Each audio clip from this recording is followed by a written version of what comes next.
recording it as well. Good evening again, ladies and gentlemen. If I could ask you to take your seats, please. I'm recording it as well, just in case now, just in case you want to run out.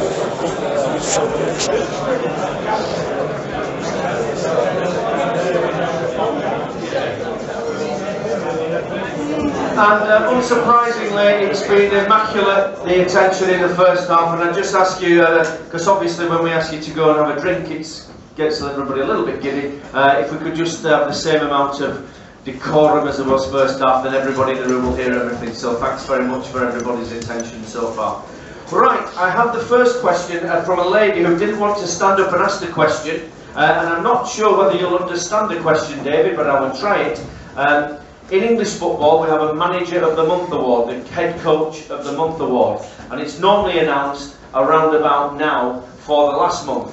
And then, of course, the winner of it automatically loses the next game.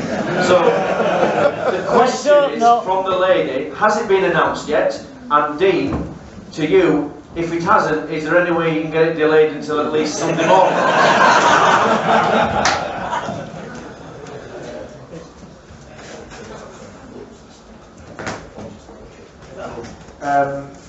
No, there's nothing announced,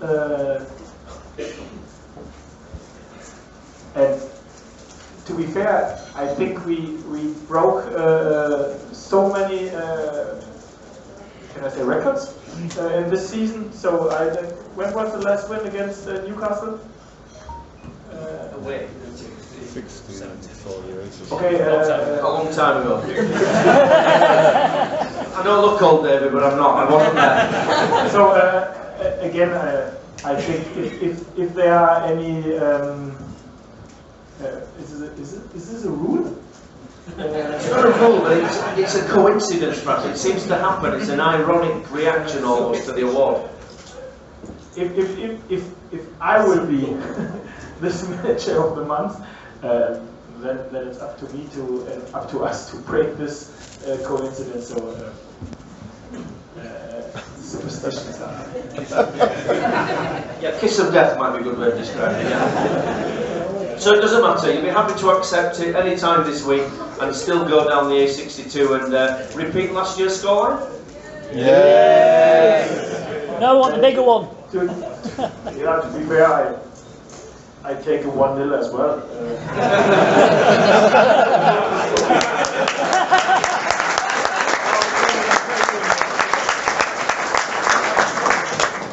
A good first question. Now, who's going to ask the second one of the second half? Yes, sir. Thank you. Just firstly, thank you very much to Dean and David. I feel very blessed in that club.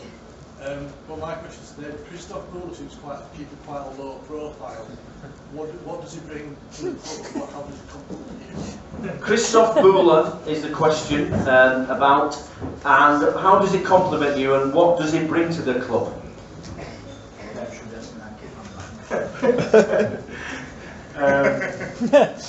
Yeah, Dean said we have to ask Brookie, our kitman, this question, because he is maybe the only person who is earlier here on this facility than Brookie. So 6 o'clock in the morning, if somebody is in the office, then it's Christoph. So this is one of his attitude, the working attitude. He balanced me in the right moments, because sometimes I'm quite emotional, and then I need somebody who brings me down in the right moment.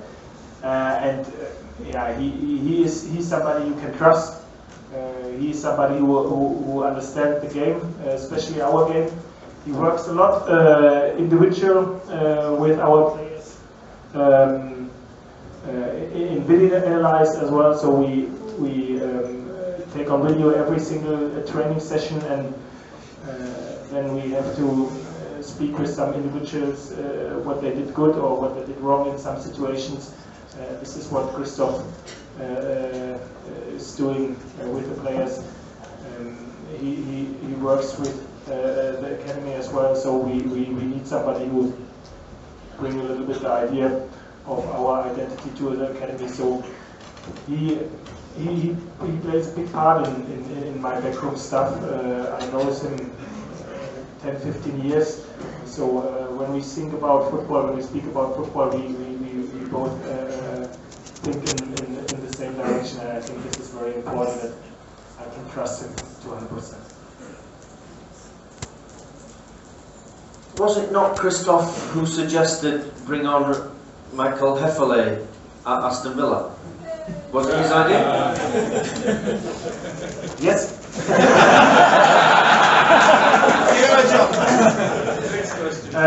No, he came to me in the coaching area and said, think about for the last 10 minutes that we change our normal match plan and to play with the long balls, and have played 2 days before here for the second team and hit the bar twice after a corner with a header. This was the other idea, maybe with a set piece. He can touch the ball with his head and maybe can be successful. So we had another picture in our head, what kind of goal we would score on the pitch. Next, please. Oh, I thought we were going home, guys. We'll go to the gentleman there and we'll come to the front row. Yes, sir. Jamie Patterson said last season you might be after him. What happened there? Jamie Patterson said, apparently, last season that you may want to sign him, you may be after him, but it didn't happen. Yeah, this is right. So he was at the beginning, or better at the end, or near to the end of the last season, our first idea for the number 10 shirt, for the number 10 position. So my idea was, I know what I get from him, he knows us, he is a good player, he is able to score goals, still young and time to and space to develop, and we try to sign him from Nottingham, but to be fair, we had no chance to come in contact with somebody from Nottingham. So, and it wasn't because we had the wrong number. It was it was because they changed the owner, what they now did, and so there was nobody able where we were able to speak with. So there was no chance to speak with somebody because nobody felt responsibility to make this decision. And, then we moved on because we had some good alternatives with Jack Penn, a very young, very interesting player, and then with Casey Palmer, this loan opportunity from Chelsea, and yeah, then I moved on, or I had to move on because Jamie Patterson wasn't possible, and now after 5, 6, 7, 8, 9 weeks, I don't know when we start this season, I can say that I'm very happy with this decision. After the Villa game, you were asked about Hefele, and you said that he's weird. Now, did you say that because you got carried away with the moment, or is that genuine? That he's weird? I've not seen the video. Neil Reaver asks that after the Aston Villa game, you described Michael Hefele as weird. What? Strange? Yeah, strange, yeah. Yeah, strange. So, were you getting carried away in the moment, or do you actually think that he is strange? Because he does think he's a lion, not a human being. Yeah, but now we recognize that he's a terrier.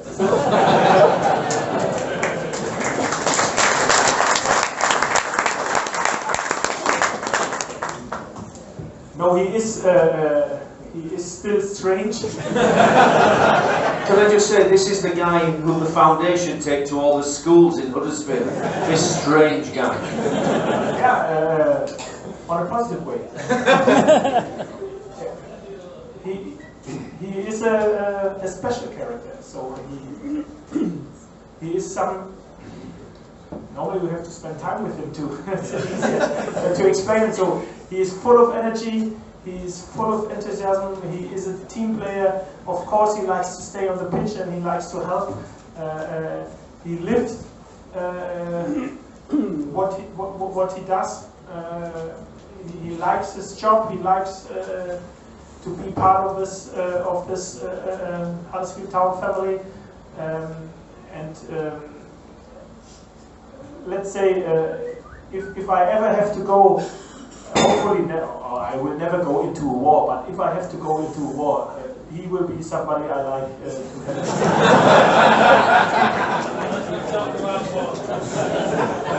Now.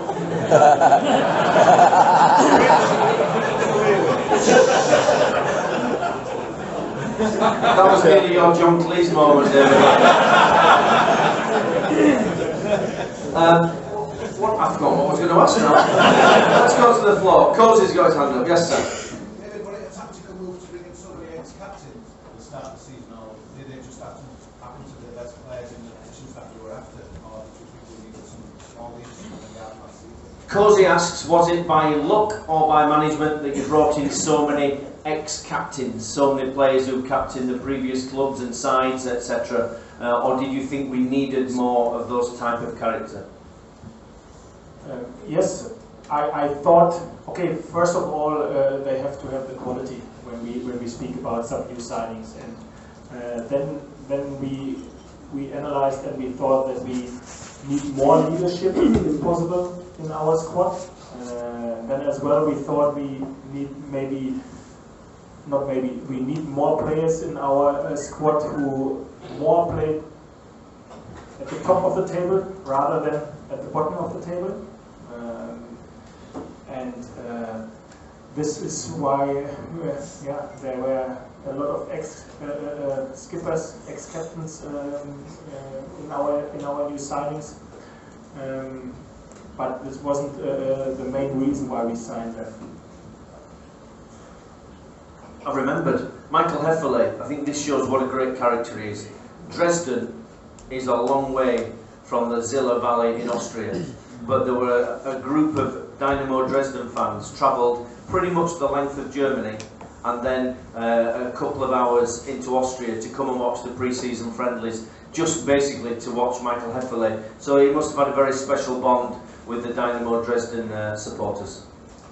Yeah, he has. He's an icon in Dresden, so he get promoted as a skipper, as a captain with Dynamo Dresden, and Dresden is a huge club in Germany. Very old traditional club. They have nearly 30,000 supporters on average in their home games. A new stadium, a great stadium, a good city. So this is a very, very big club who was unfortunately in the past only in Bundesliga 3. Now they get promoted in Bundesliga 2, but this club has potential for a top club in the Bundesliga 2 or maybe more. He was a main player, a key player last season when they get promoted, and I think he deserved that he is an icon hero in Dresden. Just staying with German football, they've got a bit of an MK Don situation going on. I just want to ask you about Red Bull Leipzig, because that is causing people in Germany not to be very happy. What do you think about the Red Bull Leipzig situation? Effectively, it's a guy who is just buying up players and is just taking a team from nowhere to the Bundesliga for #1 in 8 years, I think? Yeah, could be. Maybe less. So my thoughts are, to be fair, positive, because this is an idea, it's a project, a good recruitment, a philosophy, and it's in a part of Germany where there is no Bundesliga football. So in the east of Germany, so there is around, I think, 200 kilometers no Bundesliga football, and the people in this area are now able to watch Bundesliga. So it isn't a club with tradition, yes, but in 100 years maybe it's a big traditional club. I think there are different ways to build, to create, to be successful, and they found their way. And I know and I accept if you discuss about this project, but from my side, why I like this project, they do a lot for youth players, for academies. They now, after 8 years, have one of the strongest academy in Germany. So forget about Bayern Munich. Red Bull Leipzig will be the best academy. Maybe they are at the moment, or one of the top 3, 4, 5 in Germany. So this is a project. What is not only thinking for 1, 2, 3, 4, 5 years. This will be still there in 20 years for sure. Thank you. Right at the back there, yes, young man. A bit louder, Stephen.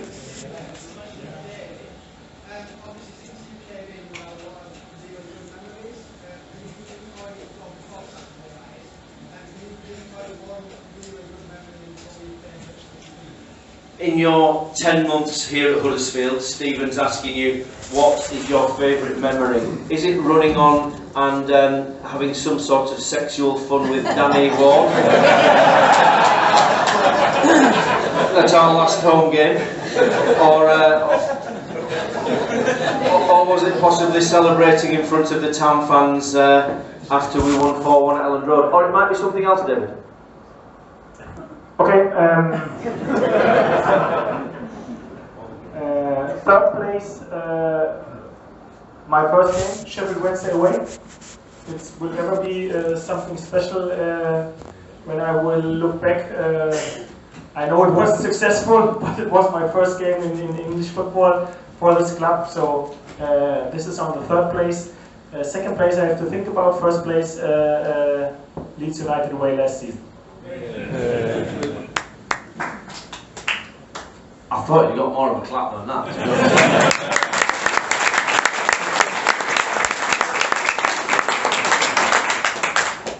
Yes, second row. Hi, a lot of the media pundits pre-season tipped Town to get relegated. So how does that impact you and the players when they see people like Ian Holloway saying Huddersfield will go down? Does that motivate them? The question is, such wise footballing philosophers as Ian Holloway predicted Town would get relegated. You know who Ian Holloway is. Now I know. You do now. You did, yeah. But when you saw that, did you think these people have no idea what they're talking about, or did you think? What did you think? To be fair, David told me that there are Ian Holloway who said we get relegated. Then there was another person who said we get top 6, and then there was next person who said we get in the middle of the table. So I think this is a part of their job, and yeah, if you like to be in the press and you like to be the main person in the press, then you have to say something ridiculous, and then you say A lot of people would have said, if you said Huddersfield would be top after 5 games, that might be ridiculous, David, but we're proving them all wrong, aren't we? Dean, I just want to pass the microphone on to you, and the question I was thinking about I've yet again forgotten, so it'll come back to me in about 2 minutes. Apologies, it's this age thing. Question from the floor. Apologies, it's just completely gone. In the doorway, yes.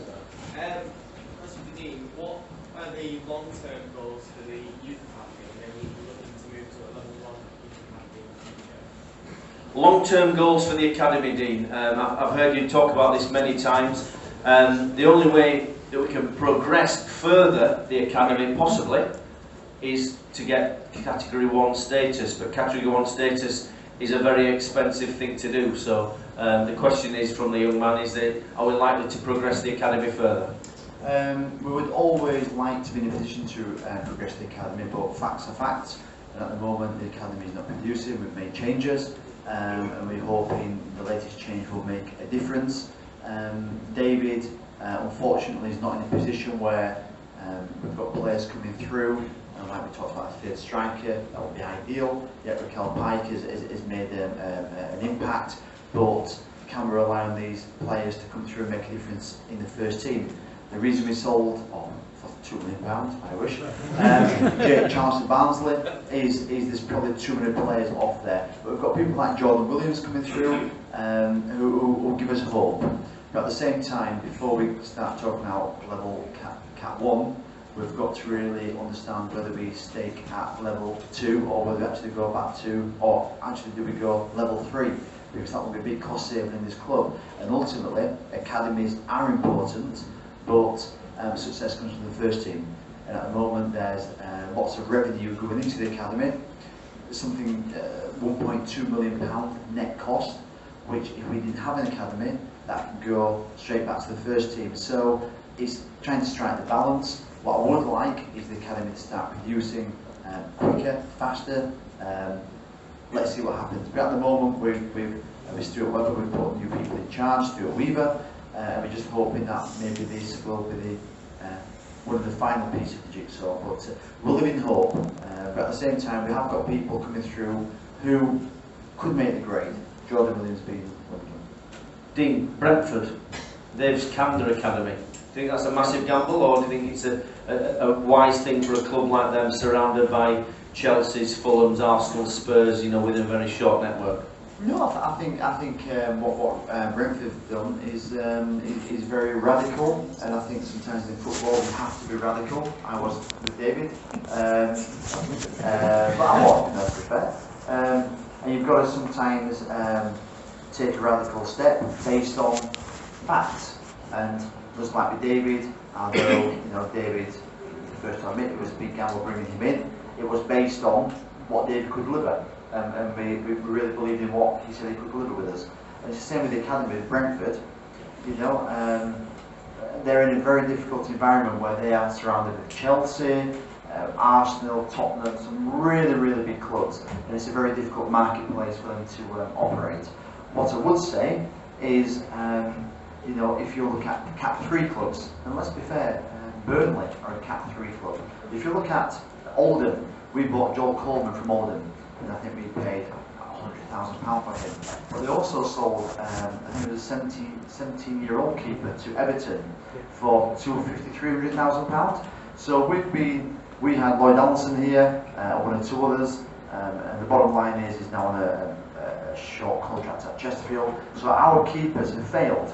But then you've got a club down the road, which are Cap 3, who've just sold probably just short of £500,000 worth of keepers, and actually their first team that hasn't even got a goalkeeping coach. So you think to yourself, what are we doing wrong? And this is where we're trying to search and get the right answers from. Our bright friend, yes sir? The subsidiary question we've got going on the academy. Were Huddersfield Town's academy invited to take part in the Checkatrade Trophy this season? If not, would we be accepted and invited? Well, we weren't. I think that's fair to say. Have we been invited to take part in the wonderfully named Checkatrade Trophy? Would we have chosen to take part? Yeah, why not? Absolutely fantastic. But I don't agree with it. I think the Checkatrade Trophy, or the Johnston Paint Trophy as it was an opportunity for the lower league clubs to have the dream of Wembley. That was it. And I know when we were in League 1 and League 2, we came very close on, relatively Carlisle, but we came close on one or two occasions, and that for us was a big part of our season. So for them to put Premier League clubs, or academy clubs, or Cap 1 into there, I think it's spoiling what football's about. So for me, yeah, we'd have taken the opportunity. Of course, we've had a team in there. Why not? From a selfish point of view, but from what's good for British football, I think we should leave that trophy for the clubs which really want it for revenue streams. It was made a complete mockery of, though, wasn't it? When Man United, Man City, Arsenal, Chelsea, Liverpool, I think I'm right in saying those 5 plus. Was it one more, I think? Yeah. Chose not to go in it. So somebody like Portsmouth had a plum home game with Reading under 23s, and some Bristol Rovers have got Swansea under 23s or something. No disrespect to those clubs, but nobody wants to play Reading. Everybody might have come down to watch Bury versus Liverpool. Might have been a draw, but yeah. Bury have got Bradford City and Stoke City. Yeah, it's really weird. I think there's one thing which I've realised over the 8 years since I've been in football is the Premier League. They do. Bull is the wrong word. but they do manipulate situations by offering TV monies and cash for certain things in return. I mean, we know that from Triple P, and there's other things you can identify. So for me, it's the big boys being dominant, but for the JPT trophies we all know it for, that was an opportunity for clubs to really have a good cup run and get some good revenue. And now, like you say, Man United, Liverpool, they haven't even entered, so that kind of makes a mockery of it again. And I just wish sometimes the football hierarchy would just remember tradition, history, bring change in, modernise it, but don't tinker too much. Managers shouldn't tinker. No pressure again, Dave. Yes, for the third time. No problem. Do you not have anyone to talk to at home? Oh, she's here. Apologies. She's had to come here to listen to you as well. David, what on earth did you do to them boys in Sweden? Because nobody seems to want to talk about it.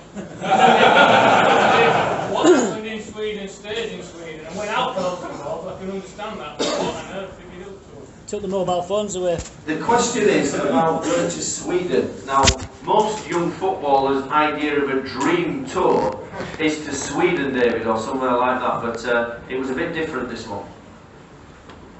Yeah, it was. I was very happy that Team backed this idea. Strange idea, to be fair.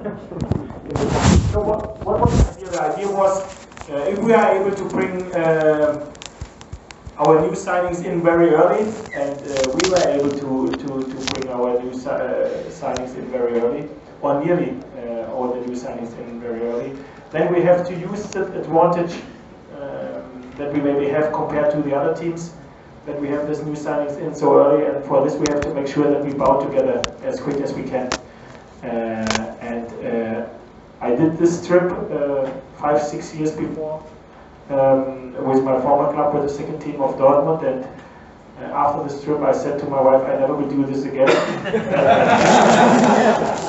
But then I made the decision to join this club, and I've known before we have to use this opportunity to bound together as quick as you can. And if you like to bound together a new group, then this trip is the best thing you can do. So we have to give out our mobile phones.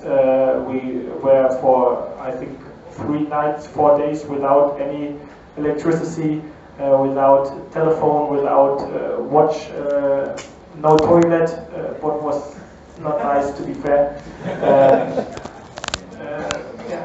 Food was not the best one, and if you are very hungry, then you have to fish a fish. Fish a fish. I catch a fish. Okay, catch a fish.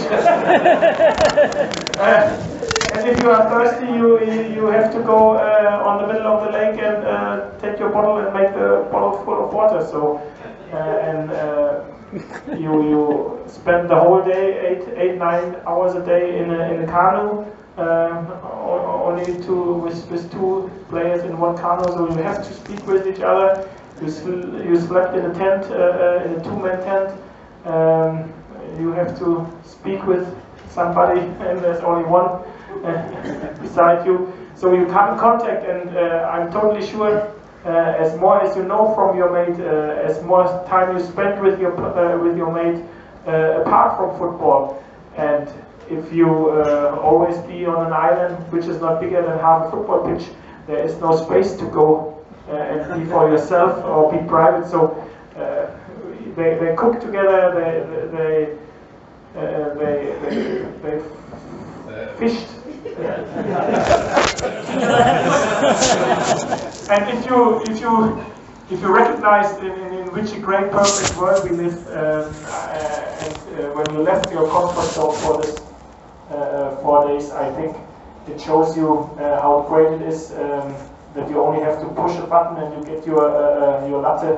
And if you like to have coffee in the wild, then you have to get water, you have to find wood, you have to make a fire, so it costs you 1 hour to get 1 cup of coffee. So you think if you like to have coffee or not. So all this stuff, leave your comfort zone, come in touch with each other, communicate with each other, help to bound together. And when we start the season, when we had our first meeting together with Dean in the dressing room, and we've spoken about our targets for the future, for the next season, we said we have to make sure that we leave our comfort zone. If we like to change our borderline to a higher level, if we like to change the borderline, we have to leave the comfort zone. We have to go new ways. We don't like to give ourselves any limits, so we will go in the season without a limit. For this was very important that we spent this 4 days together in the wilderness. Dean, you like holidays? Did you fancy this trip to Sweden? I just had this thought. If you had to share a tent on this island with Head, is that you're leaving your comfort zone? Then you will survive. You've spoken about the positive aspects of that trip, but you might not want to talk about the people involved if it happened, but was there any tension, any falling out, any arguments, any aggravation? No, I think now after now 10 weeks, the lads realized that it helped to bow together. And to be fair, when we are there, I'm the boss, so there are no arguments. I say we do this and we do this. I think at the beginning they thought, okay, he's just kidding, he don't bring us in the wilderness. So in the first night when they were in the tent, they sing some English songs, which I don't understand. But yeah, the second night was right. In the corner, yes. That's Dean's opinion on this. When did you first get wind of this crazy idea, and what did you actually think? Apart from having to pay for it, what did you think about this crazy idea? Exactly. You've got to trust the people in charge. I think one of the reasons why we brought David on board is new ideas, new thinking, new philosophies, new ways. At the same time, you can't say to David, come and coach Huddersfield Town, but you can only do this, this, and this, and this, and this. You've got to give the tools of the job and backing. And I think as soon as David came, and though I can tell you now, he's a bloody tough taskmaster. You know, it's but everything he does, even as simple, it's a really big cost to the club. This, even before a game, players used to come in from Manchester, Liverpool, Leeds, or wherever, Huddersfield, get here at 1:30, dressing room, and then they're on the pitch to play the game. David has them in at 10 in the morning, Saturday. They go to a hotel on the coach, and they have rooms, they have the pre-match meal, they talk, they're together, David can get into the zone with them, and then they come on the coach together to the ground. And you think, that's simple, isn't it? And the one thing which we say, why did you do that, David? Well, why did you not want to do that? So, crazy idea, Sweden, but at the same time you've got to back it, and I think part of the success we've had up to now, apart from there's been in my opinion, a really good team and different, is the bonding has been so important. And I think we've got to bring so many 13, 14 players in, different nationalities, people taking a big step in their own personal life. I think you've got to really try and get them to bond and integrate. And I think they all got on really well. We've got a really good camp, obviously top of the table, it helps. But even so, it's you know, credit to these guys with the ideas and back it up. So yeah, pretty good. 10 minutes to go, guys, and it's a strict 10 minutes. So yes, sir. David Lawson, a question for David. What have you learned from Dr. John Iger, and which of his methods have you introduced? David Lawson asked, what have you learned from Dr. John Iger, and which of his methods have you used? First of all, I think we learn both from each other. So he's very structured. He's very clear. He has a clear idea. I like that when he says he's here at 1 o'clock, then he's here at 1 o'clock. He has a working attitude and he has experience with the football team. So we changed, with his help, a big part of our recovery program. After a game, after training, we make a step in nutrition with his help. So there are a lot of different areas where he helped us to make sure that the players are fit and will still be fit because of our recovery program and because of our fitness program as well. Yes, in the middle, Mr. Schofield. Dean, over the last couple of years we've sold quite a few players, as you mentioned earlier, possibly quite rightly. That transfer money, is it still available, or has it gone to pay the wages of the fantastic players that David brought in? And will you be able to put your hand in your own pocket again in January if you ask for that third striker? Any cash left from the sales of players, Dean? No, there's no cash left at all. I think what people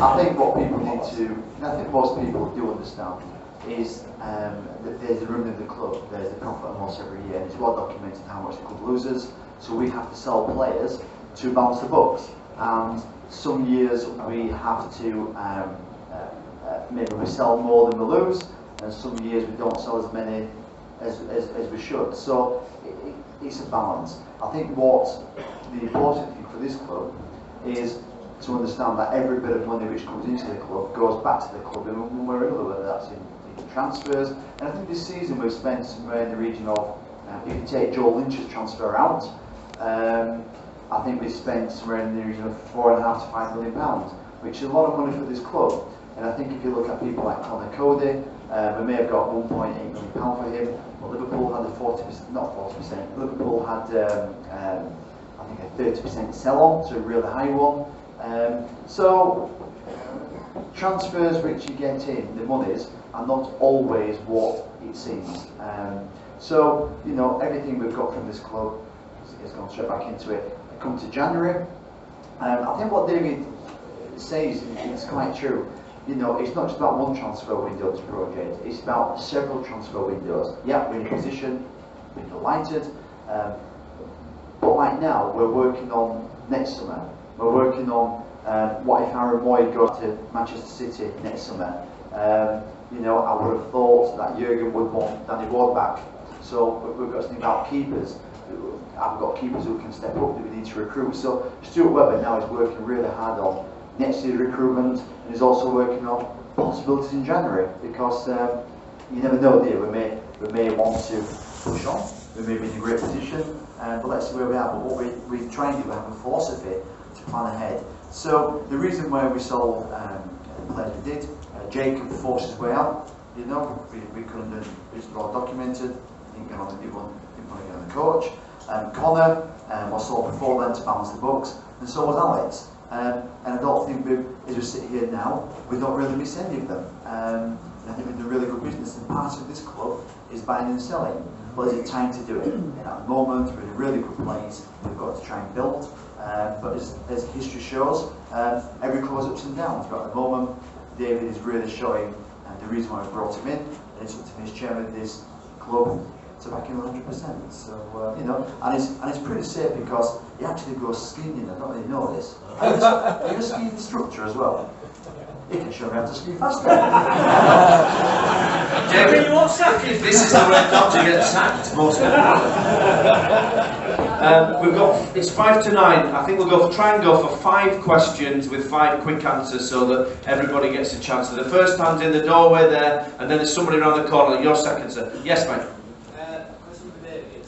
What things can English football learn from German football in order to improve the national? Winning. What can English football learn from German football to improve the national team was the key to it. Not to improve football in the country, but improve the performance of the English team.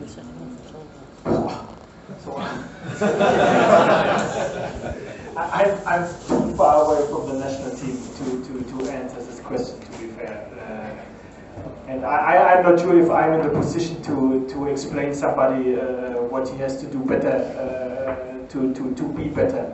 So I can say that there are some things different here in this English football culture, in the English club football culture, compared with Germany. So one example is for what Dean said. So in Germany it's totally normal to go in a hotel before a game. Often you go in a hotel overnight before a home game.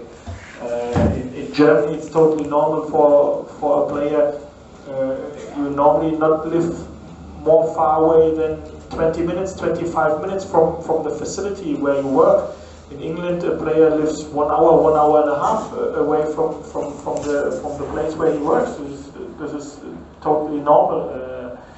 Nutrition is much more bigger theme in Germany than in England. Training schedule in Germany, training double session, training in the afternoon, 7-8 sessions in a week.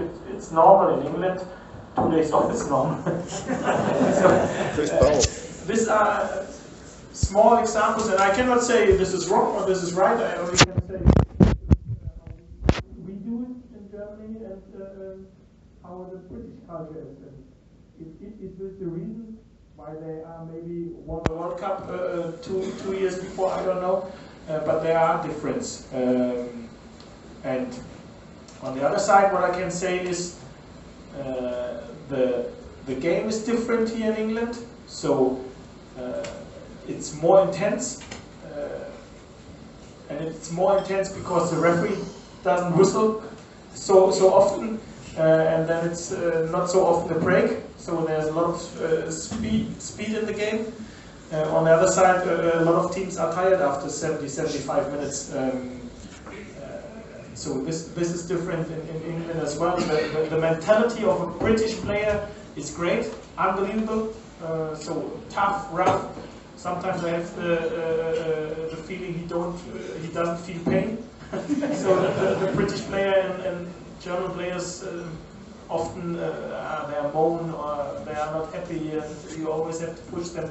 So what I like is to bring the great British mentality together with the German, let's say, professionalism, and bring these two things together and create something with these two elements which are great and maybe different in every football culture. It's working so far, David, isn't it, for definite? So, round the corner, yes, the gentleman there. Related to the skiing and the German, winter break, yes or no, from a personal team or business perspective? Is a winter break a good idea, firstly, from a team perspective? Yes. Personal perspective? Yes, of course.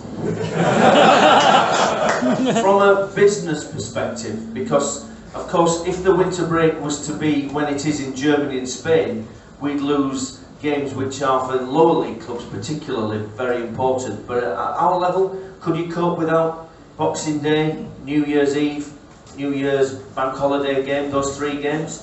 I think it's the same for everybody, and I always think don't mess with tradition. And I think we all like Boxing Day games, and a game 2 days after. I know it's hard for the players, but this is what makes British football very special. And this is why people want to play in our leagues, they want to manage our teams, they like our stadia, and that's just my view. So for me, I have no change, but I fully understand David and the break. And maybe for a small club like ours, then to have a regroup and get really good injuries. But from a business point of view, I just think we like football because we like back-to-back games, and it's the way it is. So yeah, I like it. 3 more questions. What's with the idea to make the winter break after Boxing Day? So maybe in 2 weeks in January. So then you can keep your transition, and I can have my winter break.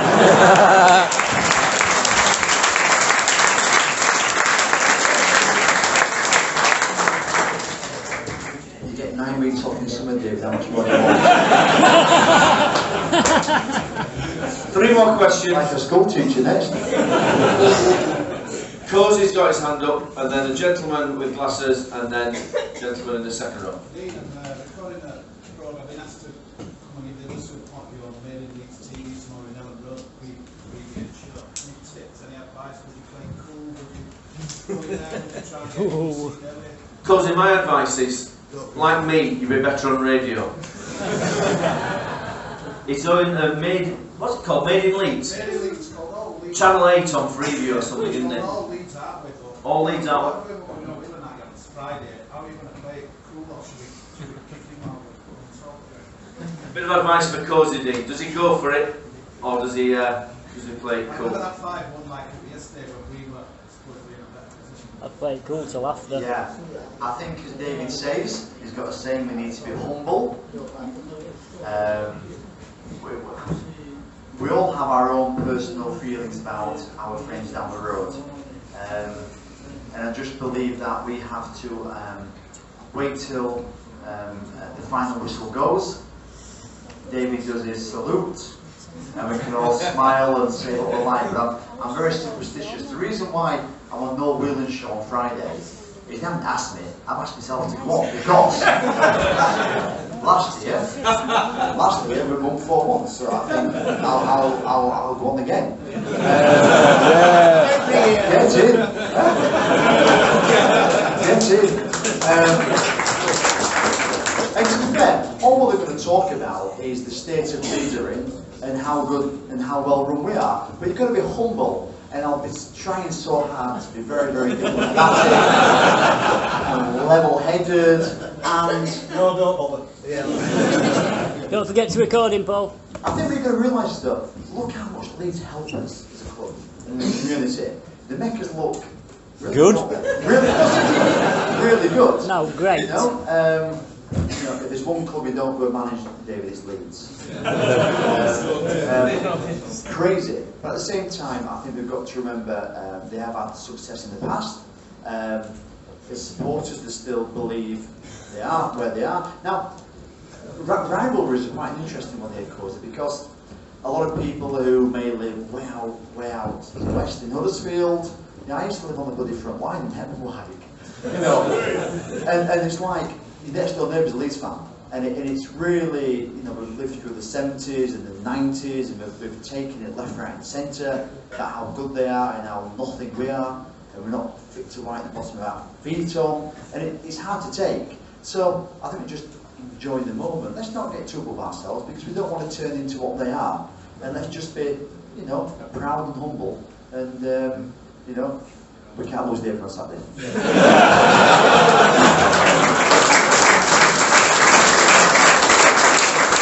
Show them on the pitch. Can I just quickly say? I don't know if most of you can see this, but I know a lot of you don't think much about the Huddersfield Daily Examiner, but I go on their website tonight because at 7:30 last night, a lad called Blake Walton produced a fine article entitled "Why Do Most Supporters Hate Leeds United?"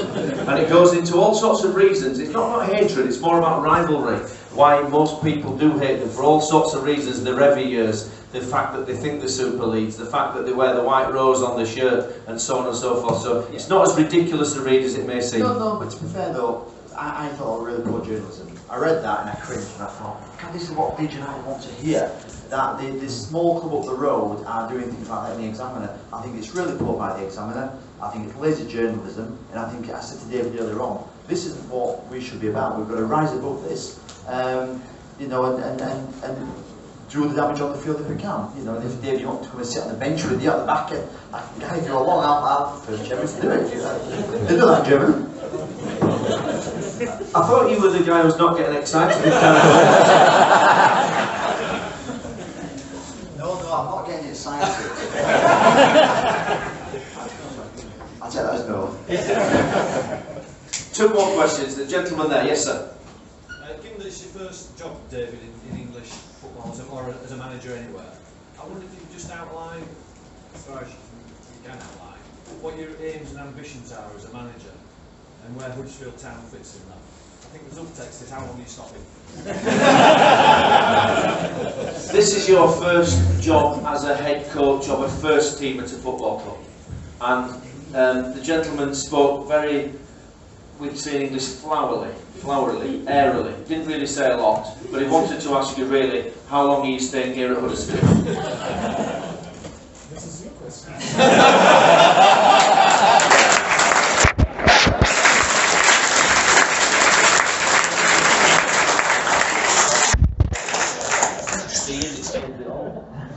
Dog was on Saturday, David.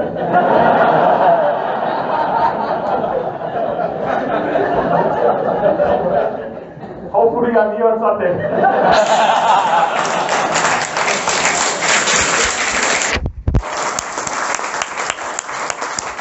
The last questioner said no, he didn't want to ask it anymore, so we've got a chance if anyone wants to ask him the last question. Can I just say, please don't lose, because my eldest brother's a Leeds fan. I need to get one over on him.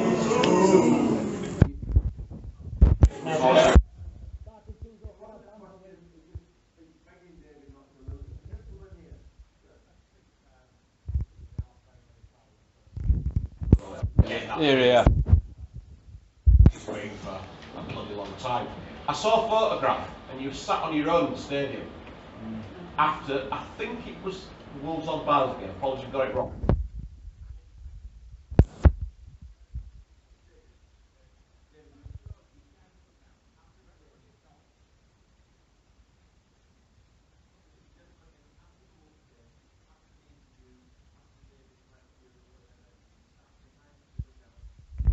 He's in the just staring, looking into space. You don't remember it, do you?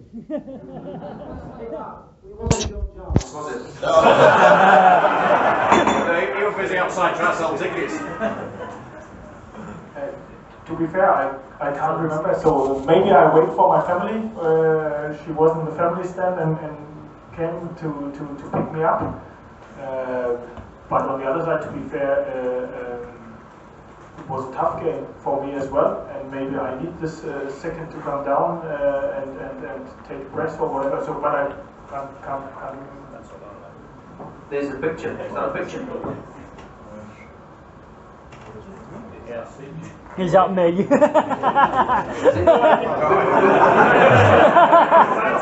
David, just in case you need them, in England we have something called the Samaritans. You can always, if you need a friend, you can always telephone them. Somebody will speak to you. It's no problem. Last question, we've got a hand up for the fourth time. Do we give this gentleman the fourth question of the night? He's brought his wife. Not sure. Yes, sir. It's not. I was just going to say, how's you doing, David? Because I'm still paranoid that your missus is going to fit the bill and that she's going to be happy in a year's time when she comes over, etc. How are you? How are you? David, I don't know how to translate the whole thing might go pear-shaped. Vielleicht ist besser in Deutsch, dieses Question, I don't know, diese Frage. Nein. The gentleman is concerned that because your family are not here at the moment, all the time, that it could be a problem for you. Our previous manager had a problem because his family were living in London. Obviously, he's a different man to you, different family, different everything, but it can't be easy, is I think the root of the question, having the family apart. The girls are doing exams at that age at school, etc. But does that make the job extra difficult? Yeah. To be honest, this is maybe the negative side of not of this job in this club, but of to be manager. That you are not close to your family. Okay, from Huddersfield to Dortmund, it's far away, but this is a negative side of this job. Yes, so there are some moments when I think tough decision, and I'm very happy when next year in April, May, my daughter finished their school and her school, and then they are able to join me here in Huddersfield. So these are moments where are not easy when I cannot see my family for 4 weeks or whatever. But on the other side, I get every support from the club and Dean. When I need to go home to Germany, for example, in the last weekend I was back for 2 days in Germany, then I'm able to do this. So I think I have to learn, to be fair, to take this time for my family. Especially at the beginning, it was very busy here for me. But I think I adapt, and my family and my wife and my daughters adapt as well. But we see the target, what is important, and this is next summer, next year in the summer.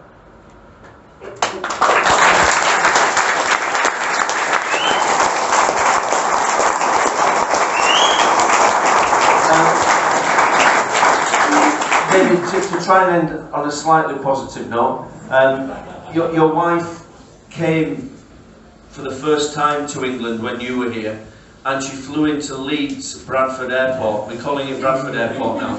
But she got to the airport and she wanted to get back on the aeroplane and go back to Germany, because if you remember what was going on in the skies over Leeds that night. Do you remember?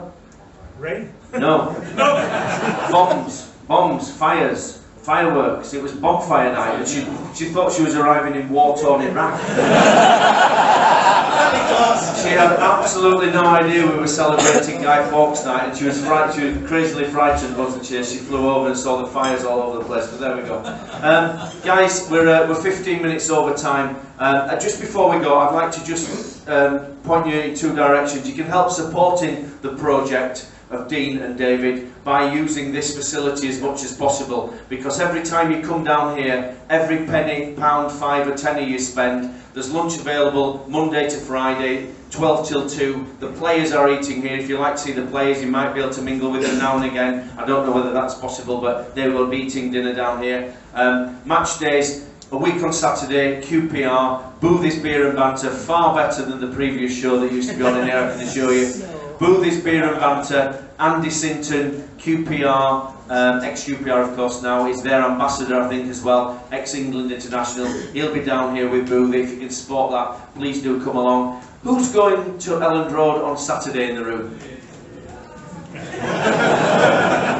This is a request from the chairman. We will have 2,700 approximately fans in Elland Road on Saturday. 2,000 in the South Stand have been cheering us on to victory all season here on Leeds Road, Huddersfield.